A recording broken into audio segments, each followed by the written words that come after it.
I'm playing this guy named BeenAndre. Now, I started off talking trash, of course. I always do that to all my opponents.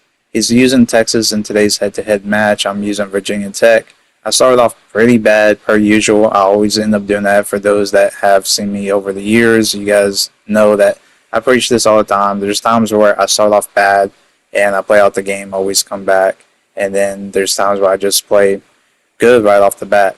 In today's match, unfortunately, I was playing terrible. So he was getting 21-0 against me. He's telling me quit, this and that. You guys see his mic in top right corner. He's like to yap, this and that. I was like, the game's not over, buddy. All because you scored quickly doesn't mean the game's over. And just like that, you guys see me turn it up, causing turnovers, getting back into this game from a 21 deficit.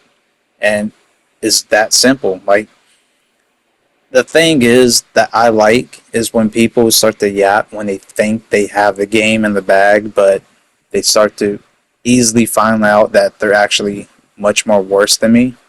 And trust me, this is not the first time having 21-0 comebacks, especially with a lower team or a trashier team to play with. I do this all the time. I've done it for numerous years on Madden. It's not the first rodeo for me. That biggest deficit I came back was 45-0, and that was in the second half. Like, first off, how do you even let that happen? Now, you guys see right here, it goes for a field goal kick. You know he's trash when he came and make an easy field goal attempt right there before halftime. Then I continue to test his users. You guys see a difference right there as I kick off the second half, taking momentum. And of course, he's struggling, but eventually ends up converting a fourth down. Ends up a touchdown, goes for a 2-point, gets it. But you guys see in the top right corner, he took his mic out like he needs to focus. Like, I keep my mic on the whole time. I never turn it off.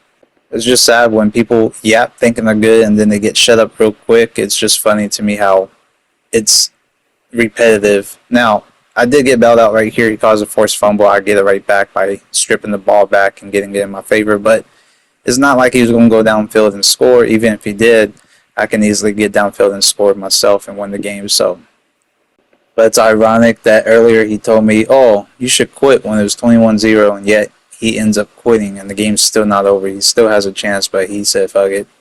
I guess he gave up because he knows for a fact that he couldn't stop me regardless. But it's always typical how I can read. It's based off the first possession. I can tell if you're trash or not, and then also what team you're using. If you're using a top team, yes, when it comes to competitive, you want to use a top team, but every team you can use with to compete. And I showed it on my channel numerous times.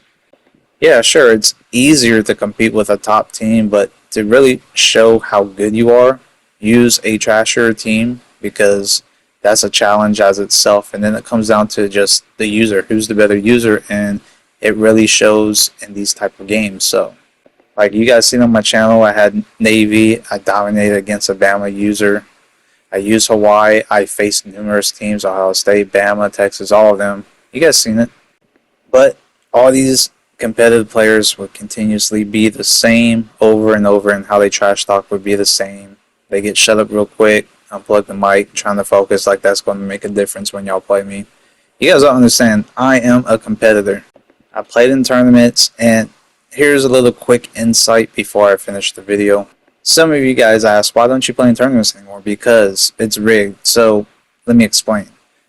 When I first joined the tournament was, I believe it was Man 16.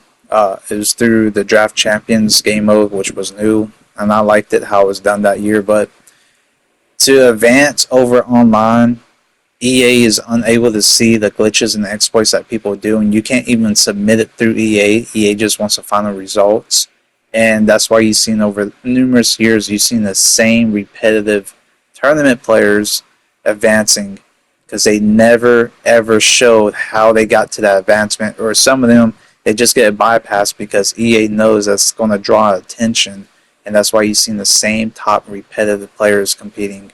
You never see anybody new, and trust me, I've seen a lot of people, especially in regs, that are way better than those comp players, and it's not just from glitching and exploiting. So when I was competing, I faced two guys that ended up taking my scheme because they couldn't stop it, but they glitch and exploit me to advance where Once you get to a certain stage, then that's where you have to do the live head-to-head so EA can showcase it.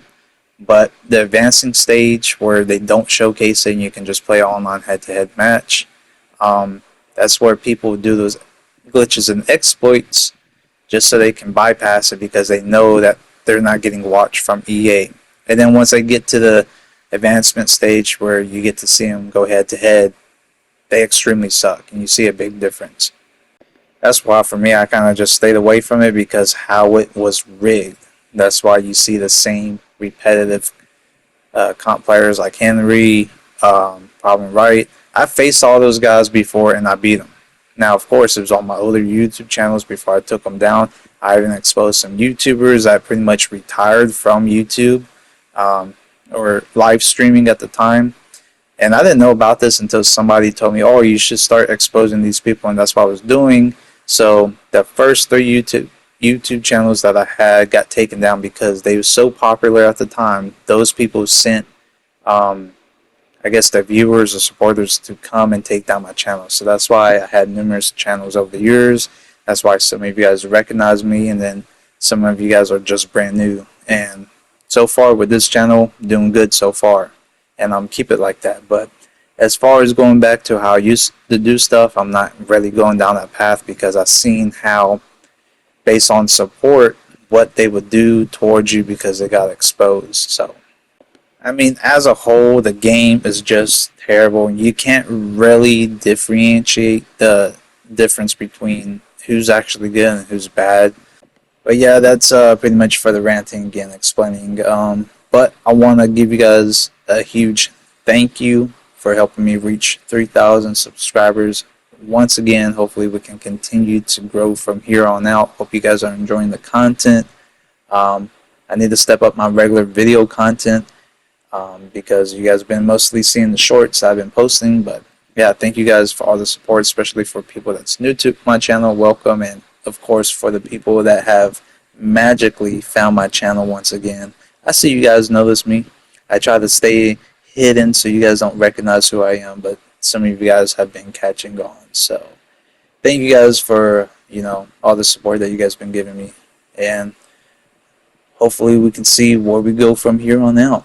Until next time, I'll see you guys later. Let me know what you guys think about everything down below in the comments and much more. And I'm out. Peace.